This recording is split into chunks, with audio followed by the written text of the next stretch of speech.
안녕하세요.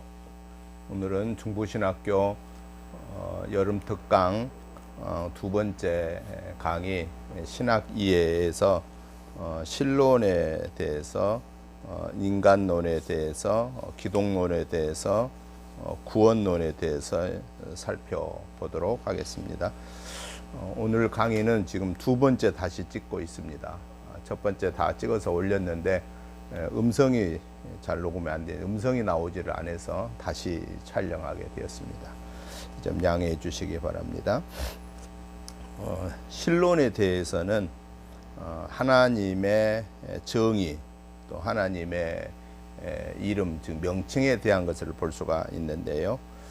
하나님은 자존하시며 창조자이시며 섭리자이시며 구원자이시다. 하나님은 만물의 근원이시고 무한하시고 완전하신 분이다 라고 이렇게 정의를 할 수 있겠습니다. 하나님의 명칭은 구약에서는 엘로힘, 또 아도나이, 엘사다이 또는 여호와, 야훼라고 하는 이런 이름으로 사용했습니다. 신약에서는 하나님, 또 주, 아버지라는 이런 이름으로 사용이 되었습니다. 하나님의 존재에 대해서는 하나님의 존재는 신앙에 대한 하나님의 존재에 대한 신앙은 직관적이고 하나님의 존재성은 이미 성경에 의해 인정되어지고 있다라고 하는 데서부터 시작이 되어야 되겠습니다. 그런데 하나님의 존재에 대해서 여러 논증들이 있습니다. 우주적인 논증, 목적론적 논증, 실체론적 논증, 도덕론적 논증, 일치론적 논증, 이런 논증들이 있는데요. 우주론적 논증에서는 이 세상에서 움직이지 않는 물체는 하나도 없다. 그 분이 바로 하나 신이다. 또 우주에서 일어나는 모든 일들, 사건들은 시간선상에서 이루어지는데 그 최초의 원인의 바로 신이다. 또 주동자나 제1원인이나 하는 말들은 가정에 불과한 것이고 다 우연에 불과한 것이다. 그런데 필연이 있어야 되는데 이 필연이 곧 신이다. 또 물질계에는 수많은 차이와 등급이 있는데 그 완전한 존재가 곧 신이다 라고 하는 이런 여러 가지 그 이야기들을 우주론적 논증에서 얘기를 하고 있고요. 목적론적 논증에서는 우주가 우연히 존재하는 것이 아니라 반드시 어떤 지적 목적을 가진 분에 의해서 설계되고 창조되었을 것이다 라고 하는 가설을 주장하는 것입니다. 실체론적 논증에서는 인간의 마음속에는 이미 절대자, 신 또는 하나님에 대한 개념이 들어있는데 바로 그런 개념이 있다는 사실 자체가 인간이 신의 피조물이다 라고 하는 것을 주장하는 것이고요. 도덕론적 논증은 인간의 마음속에 심어진 양심과 도덕성은 곧 그와 같은 것을 가지고 계신 하나님이 계심을 의미한다 라고 말하고 있습니다. 일치론적 논증에서는 하나님의 존재에 대한 신앙이 우리들의 정신적인, 도덕적, 종교적 성품을 가장 잘 설명해 준다라고 이렇게 말하고 있습니다. 하나님의 존재에 대한 비기독교적인 견해는 무신론적인 견해, 불가지론적인 견해, 범신론적인 견해, 다신론적 견해, 이원론적인 견해, 자연신론적인 견해는 하나님의 존재를 부인하는 것이라고 볼 수 있습니다. 하나님의 본질과 속성을 보면은 하나님의 본질은 하나님의 영, 하나님의 자존성, 하나님의 무변성, 하나님의 영원성을 들 수 있고 하나님의 속성은 비윤리적인 속성과 윤리적인 속성으로 나누는데 비윤리적인 속성은 하나님의 편재성, 언제나 모든 것에 임재하신다는 편재성, 하나님 자신과 모든 만사를 아신다는 전지성, 하나님은 원하시는 것은 모든 것을 행할 수 있다는 전능성, 본질, 속성, 의식, 그리고 의지에 있어서 불변하신다는 불변성, 이거는 비윤리적인 속성이고요. 윤리적인 속성은 거룩성, 의로움과 공의, 선하심, 진실성 등을 들 수 있겠습니다.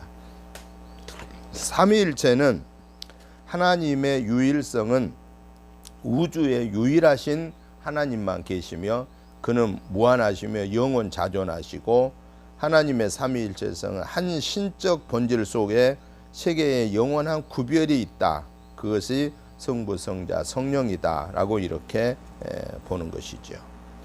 하나님의 사역은 하나님의 작정에 의해서 이루어졌는데, 하나님의 작정의 특성을 보면은 하나님의 영원한 목적, 하나님의 지극히 지혜롭고 거룩한 뜻에 기초하고 하나님의 자유에서 기인하고 작정의 하나님의 영광을 위해서 작정되어졌다 하는 것이고, 바로 작정의 내용과 질서는 하나님은 우주와 인간을 창조하시고, 그리고 그 죄를 오히려 악에서부터 그 죄를 선으로 바꾸는 구원의 은혜로 바꾸는 것을 보여주고 있습니다. 하나님의 창조는 우리가 잘 아는 대로 엿새 동안 창조되고, 하나님의 주권적인 통치는 보존과 존속, 섭리와 절대 주권으로 통치되어진 것을 보게 되죠. 천사가 등장하지요.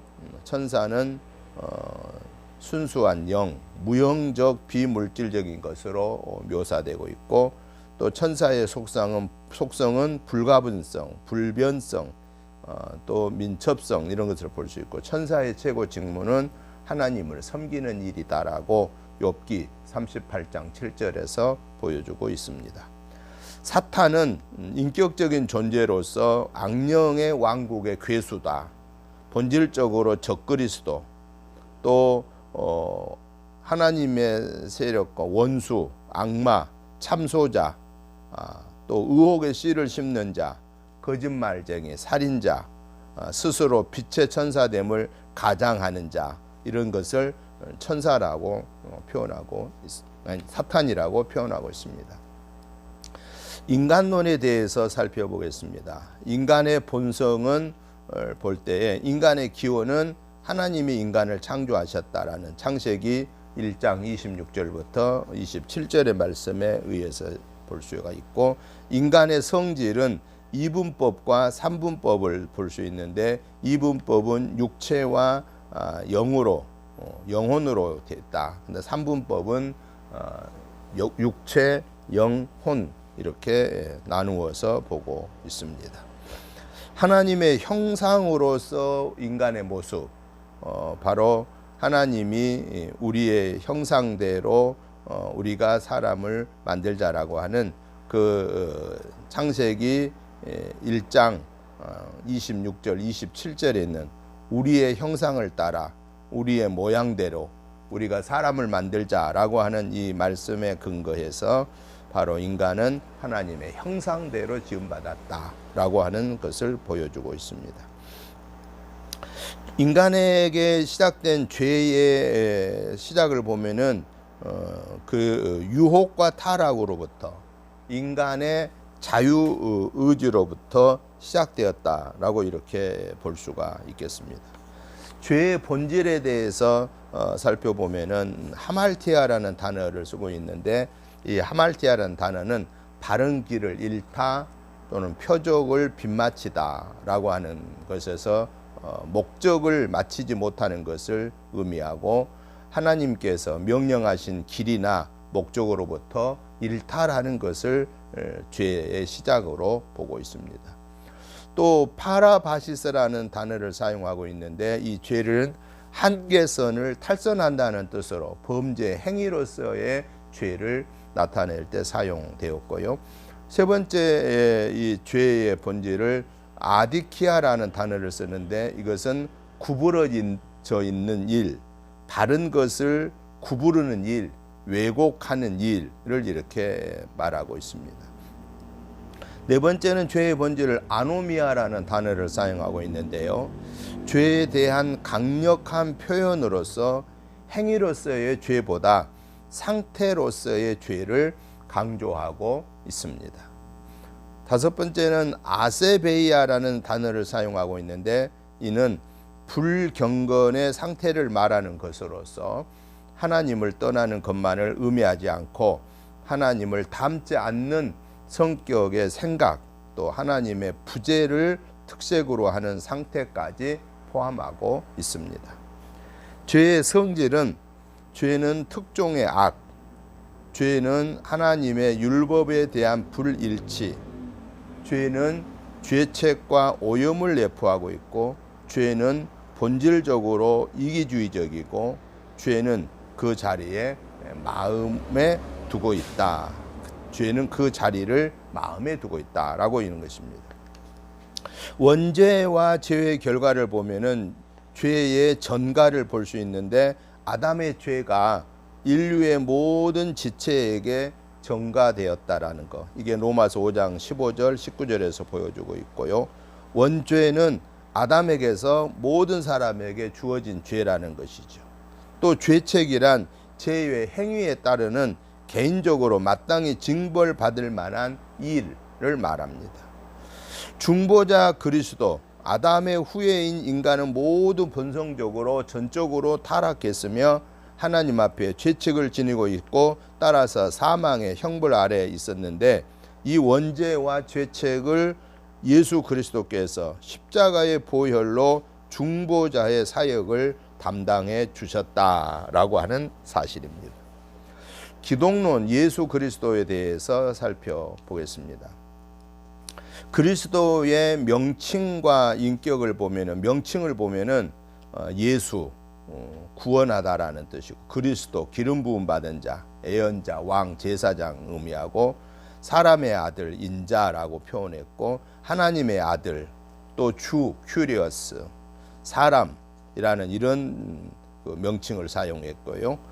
역사적 예수를 보면은 기적적 잉태와 탄생, 성장, 순환과 사망, 또 그리스도의 성품은 거룩, 사랑, 겸손, 온유, 조화를 이루는 인격자, 기도의 생활화, 쉬지 않는 일꾼이라는 이런 내용들을 볼 수 있고 그리스도의 인격은 신성과 인성, 신성은 영원성, 전능성, 전지성, 편재성을 들 수 있고 인성은 육신의 출생, 인간적인 발달 단계, 인간성의 본질적인 요소, 인간의 이름, 반복해서 사람이라고 하는 호칭, 또 연약한 인간의 허약한 모습 이런 것들을 예수님이 가지고 계심을 통해서 그리스도의 인성을 보여주고 있습니다.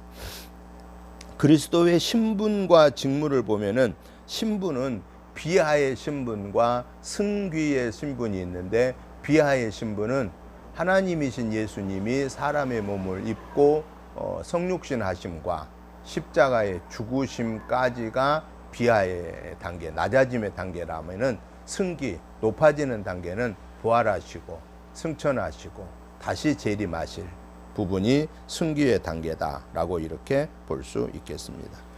그리스도의 직무는 세 가지죠. 선지자, 하나님의 말씀을 대언하는 선지자, 제사장, 백성들의 죄를 대신하여 드리는 제사장, 왕, 모든 나라 민족을 다스리는 그런 권위. 그래서 예수님은 선지자, 제사장, 왕의 직무를 지니고 계신다라고 볼 수 있겠고요. 그리스도의 속죄를 보면은 성경에서 볼 때에 그 화해와 화목을 위해서 화목 제물로서 구속자로서의 속죄의 사역을 감당하셨다라고 볼 수 있습니다.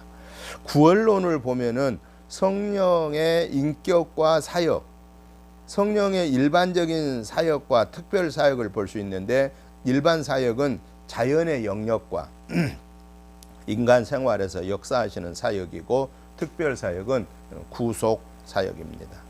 성령의 시대를 보면은 성령과 오순절에 대한 내용, 또 성령의 열매, 성령의 은사 등을 볼 수 있겠습니다. 은총의 상태를 보면은 복음의 소명, 하나님의 은혜로운 행위, 또 외적인 소명, 일반적이며 보편적이고 성실한 소명이라고 볼 수 있고, 내적인 소명, 성령의 역사를 통해서 하나님의 말씀이 구원적으로 적용된 소명, 이것은 능력 있는 소명이라고 말하고 있고요. 후회가 없고 변화되지 않는, 취소되지 않는 소명이라고 말하고 있습니다. 소명의 수단은 하나님의 말씀으로, 성령으로, 종들을 통해서 각성, 즉 마음의 상실을 지각하게 하는 것으로 진행하고 있고요. 하나님의 선택과 예정에 대한 부분을 우리가 볼 수 있는, 주로 장로교회에서 예정을 주장하고 있지요. 그러나 우리 성결교회에서는 웨슬레의 그러한 그 구원론의 중심으로 보았을 때 예정론이라기보다는 선택은 믿지만, 그러나 또 하나 하나님의 그 우리에게 주어진 자유의지 속에서 구원에 대한 책임이 우리에게 일정 부분 있다라고 하는 것을 보여주고 있습니다. 선행적인 은총, 하나님의 사랑, 하나님의 선물이라고 이해를 할 수 있고, 선행적인 은총은 먼저 가서 준비해 주는 은총이다라고 이렇게 볼 수 있겠고요. 회개, 죄에 대한 뉘우침, 교정하는 것, 하나님께로 다시 돌아오는 것을 회개라고 볼 수 있고, 구원의 신앙, 회개를 통한 하나님께로 나온 것이 조건이 되어서 그 결과로 구원받게 된 것이다 라고 볼 수 있겠습니다. 칭의와 중생과 양자, 칭의는 그 인간은 태어나서부터 죄인이었는데, 이러한 죄인이 새로운 지위를 얻는 일, 즉 그리스도를 믿는 사람을 의롭다고 선언하시는 하나님의 행위를 가르쳐서 칭의다라고 얘기할 수 있겠고요. 중생이란 다시 존재한다라는 의미로서 재생 또는 회복이라고 할 수 있는데, 중생은 성령에 의해서 되어지는 위대한 변화다라고 볼 수 있습니다. 중생의 특징은 성령에 의해서 사람들의 마음속에 이루어지는 도덕적인 변화이고, 근본적인 변화는 성령의 효력 있는 활동에 의해서 시작되고, 완벽한 역사로 인하여 완전한 자로 변화되는 것이고, 하나님의 말씀을 수단으로 이루어지고 성결과 연관이 되어지고 있고, 인간에게 하나님에 관한 개인적인 지식을 가능하게 해주고 있고, 그리스도 안에 있는 하나님의 계시와 생명적인 관계에 놓여 있고요. 성령의 유능케 하시는 힘과 관련되어 있습니다. 중생의 결과는 시험을 이기게 되고, 사랑을 실천하게 되고, 하나님의 자녀의 특권을 즐길 수 있게 되고, 하나님의 후사로서 예수 그리스도와 함께한 후사가 된다 하는 것입니다. 양자란 하나님의 아들로 확고한 지위를 얻게 되는 것이 양자이고요. 성결은 하나님의 뜻이요 명령이요 또 하나님의 약속이 바로 성경에서 나타나는 성결에 대한 근거를 보여주고 있고요. 성결이란 뭐냐? 거룩히 존경을 받도록 인정해 주는 것, 사람이나 사물에 대하여 정신적 의미로 사용되고 있고, 세속적인 것을 구별해서 하나님께 거룩하게 바치는 것, 의식적인 의미로 사용되고 있고, 정결케 한다, 즉 하나님의 사역을 나타내는 데 사용되고 있음을 보게 됩니다. 그래서 한마디로 말해서 성결이란 성령께서 칭의된 죄인을 죄의 그 박해서부터 구출하여, 죄로부터 구출하여 그의 전 본성을 하나님의 형상으로 다시 새롭게 하고, 그로 하여금 선행들을 수행할 수 있게 하시는 성령의 은혜스럽고 계속적인 사역을 성결이다라고 이렇게 말하고 있습니다. 중생과 성결, 이것은 뗄 수 없는 하나의 모습입니다. 거듭난 자가 하나님의 것에 온전하게 구별되어져 있는 삶을 중생과 성결이다라고 이렇게 말할 수 있겠습니다. 교회론에 대해서 보면은 성경에서 나타난 교회를 보면 구약에서는 부르다라는 뜻으로 사용하고 있고 신약에서도 불러내다라는 뜻으로 사용되고 있습니다. 교회는 우주적인 즉 보편적인 의미의 교회와 지역적인 의미의 교회가 있는데 우주적인 의미에서의 교회는 이 세대에 있어서 하나님의 성령으로 거듭나며 동일한 그 성령에 의해 세례를 받아 그리스도의 몸에 들어오게 되는 모든 사람들로 구성된 것이 바로 우주적인 교회라고 한다면은 지역적인 교회는 어떤 지역의 신앙을 고백한 신자들의 무리에 대해서 모여져 있는 그런 요즘으로 말하면은 각 지역 개교회를 지역적인 의미의 교회고 우주적인 교회는 대한민국의 모든 교회, 세계의 모든 교회 통틀어서 에클레시아로 부름받은 자들의 그 모임이 우주적인 교회다라고 이렇게 볼 수 있겠습니다. 교회의 설립은 사도행전 2장이나 고린도전서 12장이나 에베소 1장을 근거해 볼 때에 오순절 날에 성령에 의해서 시작되었다라고 하는 것을 우리가 볼 수 있겠고요. 예수님께서도 교회 설립을 분명하게 밝혀주고 계십니다. 교회의 그 본질과 성격을 보면은 무형적인 교회와 유형적인 교회. 무형적인 교회는 예수를 나의 구원의 주로 믿는 부름받은 사람들의 무리가 무형적인 교회라면은 유형적인 교회는 각 지역 교회, 눈으로 보이는 그런 교회를 말할 수 있겠습니다. 교회의 목적은 하나님을 예배하고 성례전을 거행하고 복음을 전파하고 구원의 은혜를 이루고 성결한 삶을 살고 그래서 하나님의 나라를 실천하여 가는 것이 바로 교회의 목적이다라고 볼 수 있겠고요. 교회의 조직과 정치는 교회에는 직분을 보면 조직적인 직분 보면 목사, 장로, 권사, 집사로 이렇게 구분하고 있고 교회의 정치는 감독제, 장로제, 회중제 이런 제도가 있겠습니다. 교회의 의식은 세례와 또 성만찬을 볼 수가 있겠죠.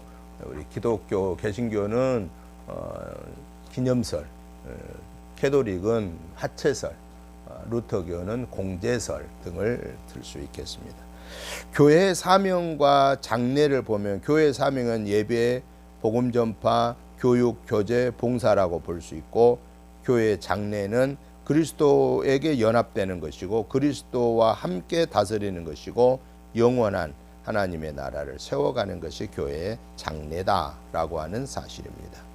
종말론에 대해서 살펴보겠습니다.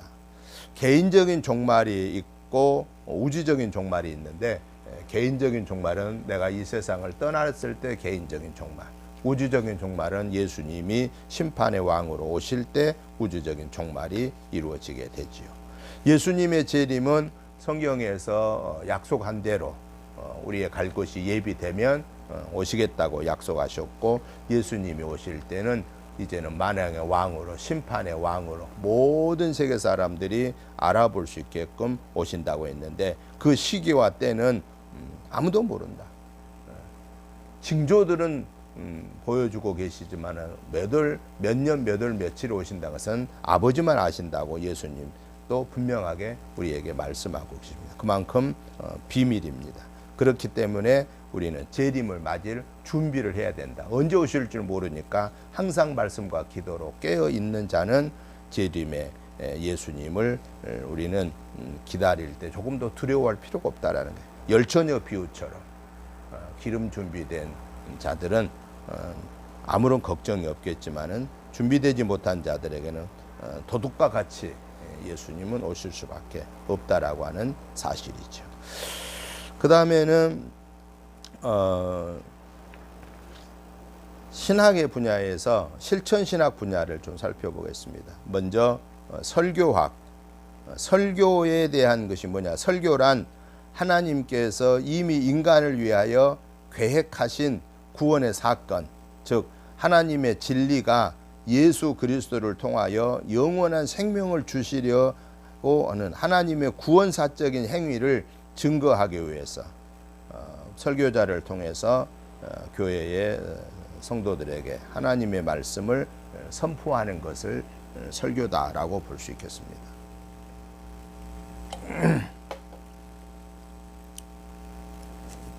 설교에는 신학적인 그 기초를 가지고 있어야 됩니다. 하나는 하나님의 말씀으로서의 설교가 돼야 되고, 또 하나는 성경 강해로서의 설교, 또 캐리그마로서의 설교, 목양으로서의 설교, 또 종교 개혁으로서의 설교관, 청교도에서의 설교, 이러한 것들을 근거해서 설교할 수 있다라는 것이죠. 예배학에 대해서 말씀드려요. 예배란 뭐냐? 예의를 갖추어 절하는 거, 봉사하는 거, 섬기는 거, 굴복하는 거, 엎드리는 거, 복종하는 거. 누구한테냐? 대상이 여호와 하나님, 성부, 성자, 성령의 하나님이라고 하는 것이죠.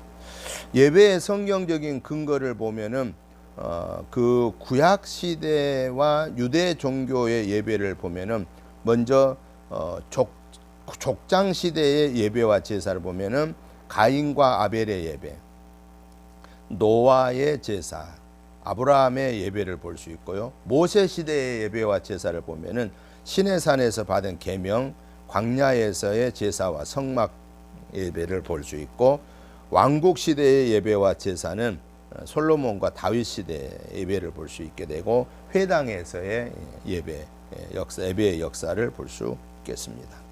신약 시대의 예수님의 예배를 보면은 신앙과 종교의 전통을, 예수님은 유대교 예배와 토라를 중심한 회당에서 예배를 드리셨고, 성전 예배에 참여하시고 회당 예배에도 참여하시고, 예수님의 유대 종교의 관습과는 논쟁을 했던 것을 보게 됩니다.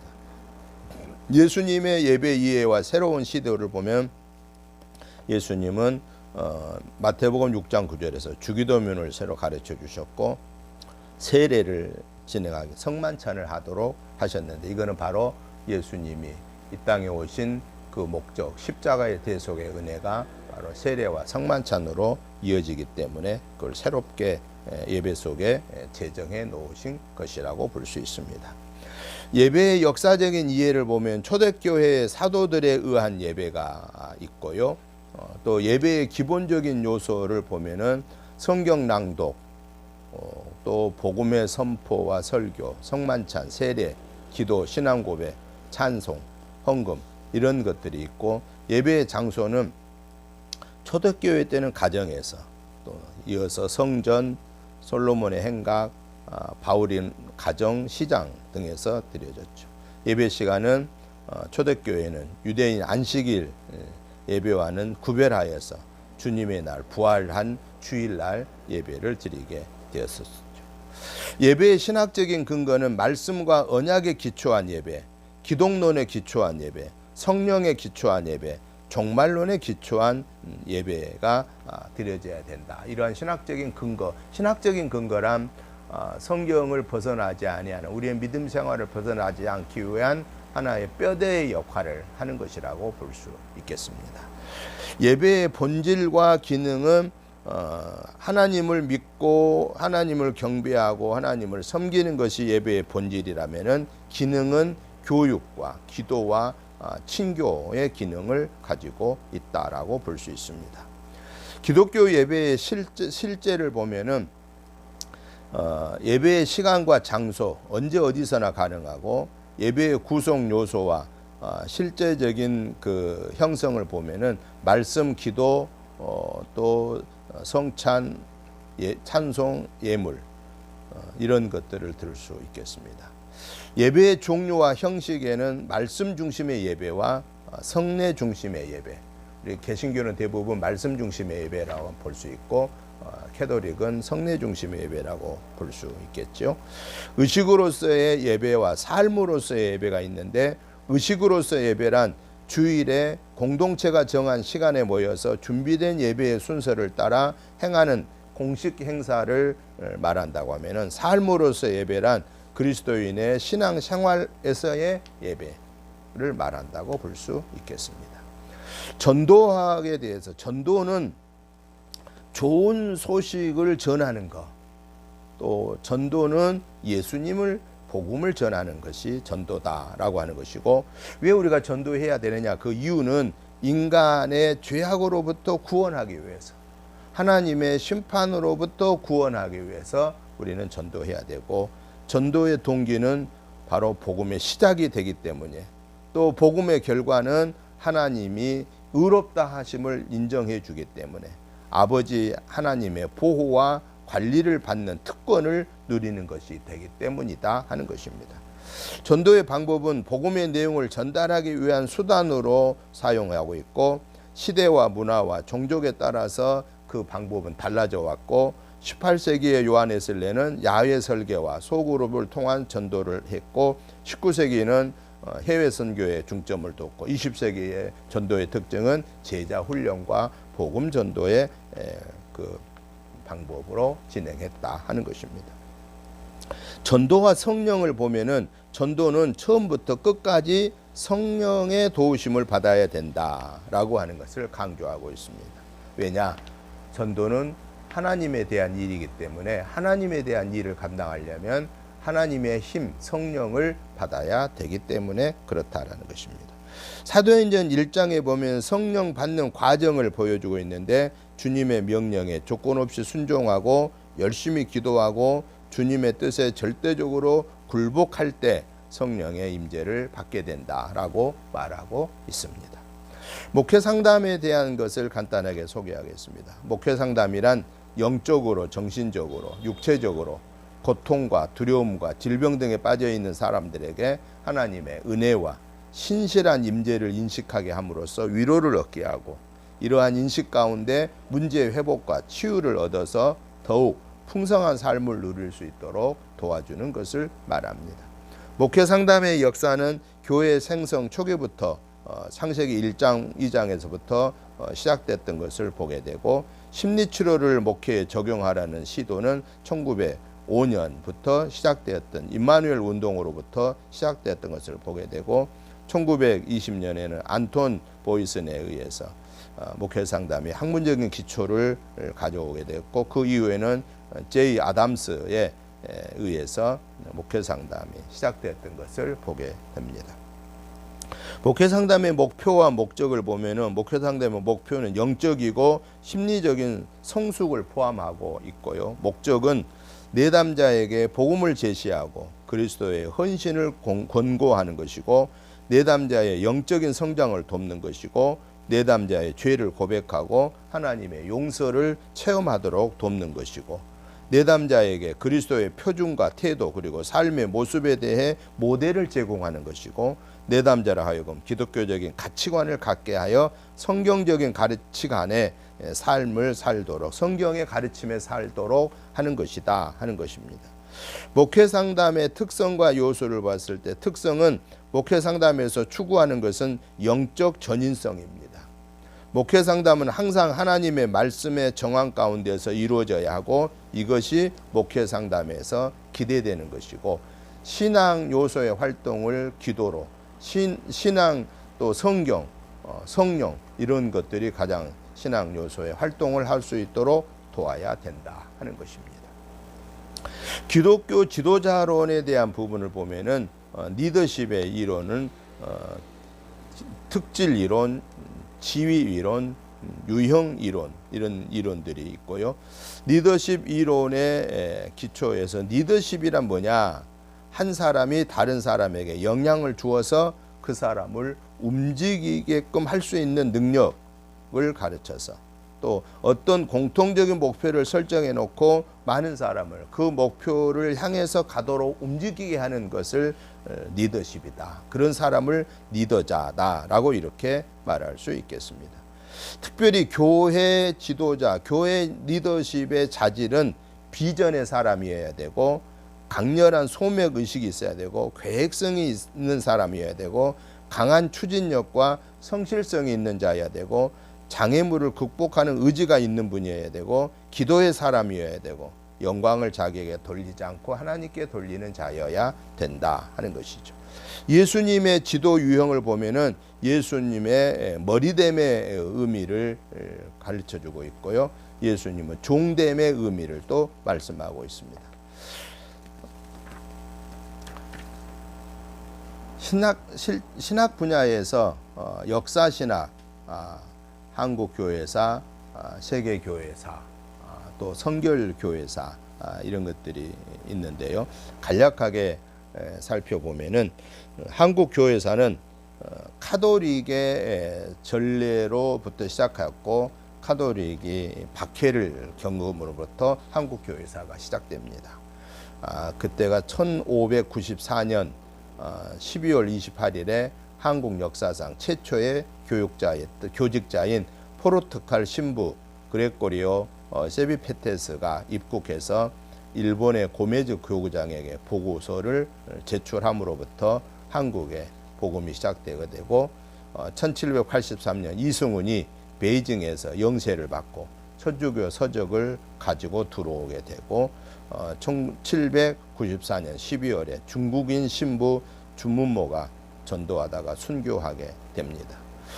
심유 박해, 기해 박해, 병인대 박해로 천주교의 신자들이 수많은 3,000명, 200명, 또 8,000명 이런 엄청난 천주교 신자들이 순교하게 되죠. 그 이후에 개신교가 전래되는데 1882년 화란 선교사 구쭈라프가 만주에서 한인에게 선교를 시작함으로부터 시작되어서 1865년에 토마스 선교사의 대동강변에 순교가 하게 되고 개신교 첫 순교자가 나오게 되고 1870년 존 노스와 맥켄타이어가 만주에서 개척 전도를 하며 한인에게 복음을 전하기 시작합니다. 1876년 외국에서 한국인 첫 세례가 받는데 백홍준, 이응찬, 이성아, 김진기 이런 분들이 세례를 받고 1882년에는 노수역 성경 누가복음과 요한복음이 성경이 발행되고 반포되고 1883년 송천에 최초의 교회가 세워지게 되고 1882년 12월에는 신사유람단으로 이수정이 일본에 가서 입신하고 성경을 번역하고 선교사로 입국하는데 1884년에 알렌 의사 부부가 입국하여 의료 선교를 실시하고 1885년 언더우드와 아펜젤러가 정식으로 입국하여 선교 사업이 시작되게 된 것입니다. 우리나라 네비우스가 이제 시작되어져서 자립 전도, 자치 자급 전도를 해야 된다 하는 것이 시작되어지고 그 이후에 장로교 총회가 조직되죠. 그래서 1885년 이미 내한한 북장로교 선교사 5명이 북장로교 선교사에 조직하게 되고 1889년 오스트리아의 선교사 데이비스 목사와 연합공의회가 조직되어지게 되지요. 그 이후에 조선 예수교 장로회 공의회가 1901년에 선교사와 한국인 총대가 시작하여 조직되게 되는 것이죠. 그리고 동로회가 시작되고 예수교 장로회 조선 총회가 시작되게 됩니다. 기독교 조선 감리회가 창설이 됩니다. 1885년 아펜셀러 입국 후에 남북 감리교회에서 선교사가 계속 파송되어져서 1930년에 12월 2일에 제1회 총회가 서울 협성신학교회에서 개최되어 일대 총리사로 양주삼 목사님이 시선이 되게 됩니다. 1907년에 부흥운동이 일어나는데 네비우스 방법으로 사경회와 성경연구열이 고조가 되어 원산에서 선교사들이 수양회 때에 성령의 역사를 체험하게 되고 1907년 1월에 평양 장대인교회에서 부흥운동이 일어나고 길선주 목사 인도로 부흥회의 영적 각성운동이 시작되어지고 그 결과로 인해서 많은 사람들이 성령의 감화를 받고 구원받는 자들이 많아지게 되고 심지어는 학교가 2주간 휴학하고 찬양하고 이런 부흥회하는 일들이 일어났던 것을 보게 됩니다. 100만 구령 운동과 전진 운동이 일어나는데 1910년부터 1911년에 일어나게 됩니다. 그리고 신사참배가 안타깝게 일어나죠. 그래서 그 일련에서 강요 순환이 일어나죠. 1934년 선교 50주년 희년 행사가 활발히 진행되고 1935년 가을 숭실전문학교 맥퀸이 평남지사에서 신사참배 강요를 받게 되고 1938년 9월 10일에 조선예수교 장로회 제27회 총회에서 신사는 종교가 아니고 국민의식이라고 하여 참배하기로 결의합니다. 이게 1954년 제39회 총회가 안동에서 모여서 제27회 결의를 취소하지요. 1943년에 장로회 총회가 해산되고 일본 기독교단 조선교단으로 바뀌게 되고 1943년 성결교, 안식교, 침례교회가 폐쇄당하게 되고 주기철, 최봉석 목사님 등 많은 순교자가 나오게 됩니다. 그 이후에 교회의 분열과 합동이 일어납니다. 장로교회가 제1차 분열이 일어나죠. 1946년 9월 고려신학교 고심 측이 이제 나가게 되고 장로교 제2차 분열 1938년 9월 30일 평양신학교가 신사참배 문제로 무기휴학하게 되고 그 일로 인하여서 불만을 품은 조선신학교 51명이 진정서가 총회에 제출되게 되고 자유주 신학 김재준 교수 주도로 1954년에 기독교 장로회가 설립이 됩니다. 고신이 하나 나가고 기장이 나가고 장로교 제3차 분열, 1차 분열 고신, 2차 분열 기장, 3차 분열 1959년 9월 대전에서 모인 44회 총회 때 WCC 문제와 경기노예 총대권 문제 등으로 분열하여서 또 안타까운 일들이 일어나는데 일명 승동측, 연동측이라고 하는 것으로 분열되게 됩니다. 안타깝게 감리교회도 분열과 합동이 일어납니다. 1945년 가을 감리교 재건중앙위원회를 조직하여 재건을 논의하였으나 소위 부흥파와 유지파로 분열되어 1949년 4월 기독교 대한 감리회로 합동하는 것을 보게 되고 1954년 3월 감독선거로 호음파가 생기게 되고 또 다시 59년에는 재합동을 하게 되는 것이죠. 감리교도 분열했다, 합동했다 하는 일들이 벌어집니다. 우리 성결교회도 분열과 합동이 있습니다. 1943년 12월 29일에 우리 총회가 해산되고 45년 11월 9일에 재건총회를 하였는데 60년대에 연합기관 문제로 분열하여서 기독교 성결교회는 동양성교회와 관계를 맺고 예수교 성결교회는 ICC와 관계를 맺게 되는 것이죠. 장로교회 합동운동은 승동 측과 고신 측이 다시 합동하고 또 합동 측과 통합 측이 다시 합동을 모색하고 그래서 교회 성장 시대가 이루어지게 되는 오늘에까지 이루어졌다 하는 것이 한국 교회사의 내용입니다. 세계 교회사를 간단하게 정리를 하고 마치려고 합니다. 먼저 교회사의 시대적인 구분을 보면은 고대사 1세기부터 590년까지, 중세사 590에서 1517년까지, 근세사 1517년부터 현재까지를 시대적으로 이렇게 구분해 볼 수가 있겠고요. 그 다음에는 교부에 대한 정의와 분류 보면은 교부는 사도들의 계승자이면서도 교회의 정통성을 가지며 교리를 건설하는 자라고 말할 수 있고, 분류를 보면은 속사도 교부, 변증 교부를 이렇게 볼 수 있겠습니다. 폴리카 감독을 중심하여 볼 수 있겠고, 사도적인 교부는 클레멘트를 중심하고 이그나티우스, 파피우스, 헤르메스 등을 볼 수 있고, 그 다음에는 변증가, 기독교 최초의 변증가로서 우리가 볼 수 있는데 저스틴, 대표적인 변증가 저스틴을 우리가 볼 수 있겠습니다. 또 헬라 교부, 소아시아파, 이레니우스 이런 분들을 볼 수 있고, 이레니우스 신학은 히폴리투스와 크리소스톰, 알렉산드리아 학파를 중심해서 이루어졌던 것을 우리가 역사적으로 볼 수 있겠습니다. 라틴 교부로서는 터툴리안, 키프리안을 주로 들어볼 수 있겠습니다. 교부들의 신학에서는 기독론, 인성을 믿었지만 신성을 더 강조했는데 그 대표적인 분들은 클레멘트, 이그나티우스, 또 헤르마스를 볼 수 있겠고요.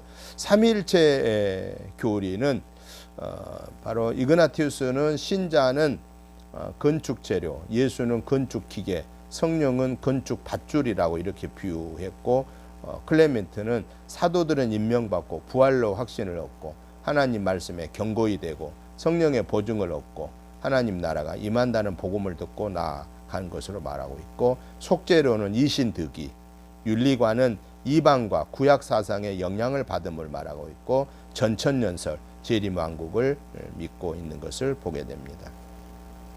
라틴 교부들의 신학에서는 터툴리안을 우리가 중심으로 들어볼 수 있고, 헬라 교부들의 신학에서는 이레니우스를 또 오리겐 등을 중심으로 볼 수 있겠습니다.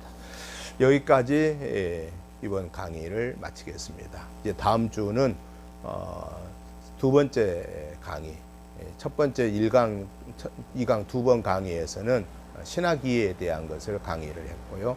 두 번째 과목은 다음 주에는 조선 상담에 대해서 공부하도록 하겠습니다. 한 주간 건강히 지내시고 다음 주에 뵙겠습니다. 감사합니다.